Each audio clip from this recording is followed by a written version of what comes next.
High, আমি প্রিয়াঙ্কা। সকলকে জানাই শুভ দীপাবলির আন্তরিক প্রীতি ও শুভেচ্ছা। কালী পুজো মানে চারপাশে আলোয় ঝলমল করবে, প্রত্যেকটা বাড়িতে প্রদীপ জ্বলে উঠবে।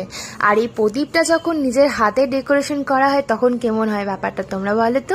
দেখতে আরো বেশি ভালো লাগে। তো তার জন্যই আমি ভাবলাম যে এবার আমি একটুখানি প্রদীপে নিজের হাতে কালার করব। বাইরের মার্কেটে তো অনেক ধরনের কালারিং প্রদীপ পাওয়া যায়। তো আমি কি করেছিলাম যে নর্মাল যে প্রদীপগুলো আছে কালার ছাড়া সেগুলো প্রথমে কিনে আনি, আর একটা প্লেটে রাখবো বলে এই মাটির একটা প্লেটও নিয়েছিলাম। সেটাতে আমি একবারে লাল আর সাদা রংটা নিয়ে দেখো এরকম ধরনের আমি ডিজাইন করেছিলাম। এখানে লোটাসে ডিজাইন করেছিলাম। দেখো নতুন করে কিন্তু আমি ফেব্রিকগুলো কিনে আনি। লক্ষ্মী পুজো করার পরে যে কালারগুলো বেঁচে গিয়েছিল না, যে আলপনা দিয়েছিলাম যে, তো সেই অর্ধেক যে বেঁচে যাওয়া ফেব্রিকগুলো দিয়ে আমি কালার করতে বসে যাই।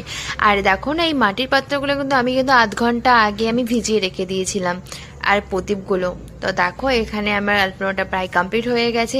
একদম নিজের মন মতো করে নিয়েছে। সিম্পল একটা, যারা একদমই পারো না মানে আমার মতো, তারা কিন্তু এই ডিজাইনটা কিন্তু করতে পারো। দেখো খুব সুন্দরও লাগছে, কিন্তু সিম্পলের মধ্যে বেশ ভালো হয়েছে। আমার তো বেশ পছন্দ হয়েছে। তারপরে কি করেছিলাম, একটা প্রদীপ নিয়ে, সময় খুব হাতে কম ছিল কারণ কি সন্ধে হয়ে যাচ্ছিল, প্রদীপগুলো আবার জ্বালাতেও হবে, তো তার জন্য তাড়াহুড়ো করে আমি এই ডিজাইনটা করেছিলাম।